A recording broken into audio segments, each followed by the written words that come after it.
जय हिंद दोस्तों, इस वीडियो में हम बात करेंगे एग्लोजाइम जूनियर सिरप के बारे में। इसके बारे में ये जानेंगे ये सिरप किस चीज के लिए दिया जाता है, कितने बड़े बच्चे में दिया जाता है, इसकी कितनी डोज बच्चों में देनी पड़ती है, खाने से पहले या खाने के बाद कितने दिन तक दे, ये क्या काम करता है, सब कुछ समझेंगे।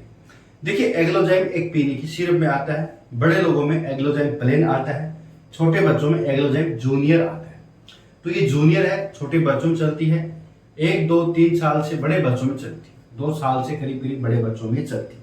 3 साल का बच्चा, 4 साल का बच्चा, 8 साल, 10 साल, इस तरह के जो बच्चे होते हैं वहां चलती है। इसको बच्चों के डॉक्टर प्रिस्क्राइब करते हैं, तो आप तो अपने हिसाब से साइड यूज मत कीजिए। एग्लोमेड नाम की कंपनी इसको बनाती है। ये 60 ml का एक पीस आता है, करीब करीब 90 रुपए के आसपास मिल जाता है। तो इसके बारे में समझना जरूरी है। देखिए, ये जो सिरप है इसके कोई साइड इफेक्ट नहीं होता, अच्छी तरीके से काम करने वाली दवा होती है। ये पेट के अंदर होने वाली प्रॉब्लम में चलती है। इसके अंदर आता है 2 सॉल्ट। पहला आता है फंगल डाइस्टेस और दूसरा आता है पेप्सिन। भैया, फंगल डाइस्टेस जो होता है ये एक एंजाइम होता है। ये खाने को पचाने के लिए खाने को तोड़ता है। जो खाना पच के ग्लूकोज में बनता है उस ग्लूकोज को तोड़ता है, कार्बोहाइड्रेट को तोड़ता है। यानी उन बच्चों में ये काम करेगा जिन बच्चों का पाचन सिस्टम ठीक नहीं है, बच्चे का पेट दुखता है, बच्चे को खाना नहीं पच रहा है, बच्चे को खाना नहीं लग रहा है, बच्चे के पेट में फ्लूटिंग्स रहती है, फूला फूला रहता है, गैस बनती है। तो होता क्या है कि बच्चे के खाना पचने में अभी बच्चे का सिस्टम जो ठीक नहीं है, तो फिर बाहर से एंजाइम्स दिए जा रहे हैं बच्चे को। तो ये फंगल डाइजेस्ट एंजाइम होता है। ये खाने को पचाने का काम करता है, खाने को आगे का प्रोसेस कराने में मदद करता है। आंतों को ज्यादा जोर नहीं लगाना।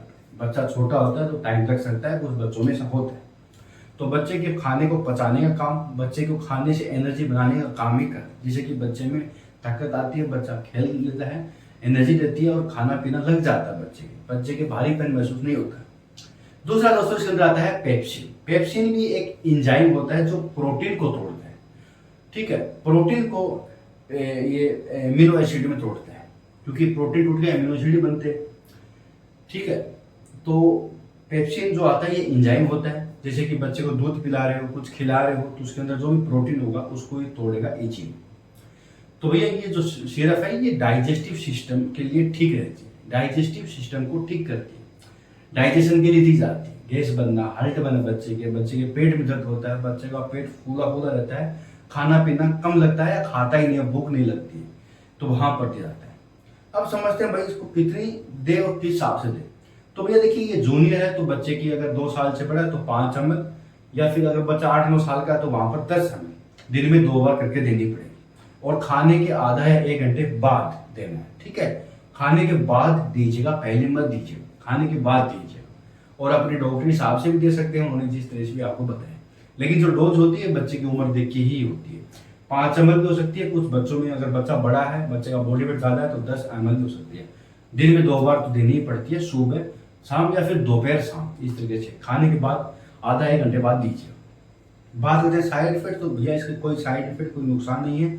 बस ऐसे मत दीजिएगा बेफालतू में, डॉक्टर ने दिया है तभी दीजिएगा, जरूरत है ना तभी दीजिएगा, ऐसे मत दीजिएगा। तो एग्लोजाइम अगर बड़े आदमी की चाहिए तो बड़े आदमी के लिए भी आती है। ये जूनियर है तो जूनियर के हिसाब से आती है। सब कुछ था दोस्तों एग्लोजाइम जूनियर सिरप के बारे में। बहुत बहुत धन्यवाद।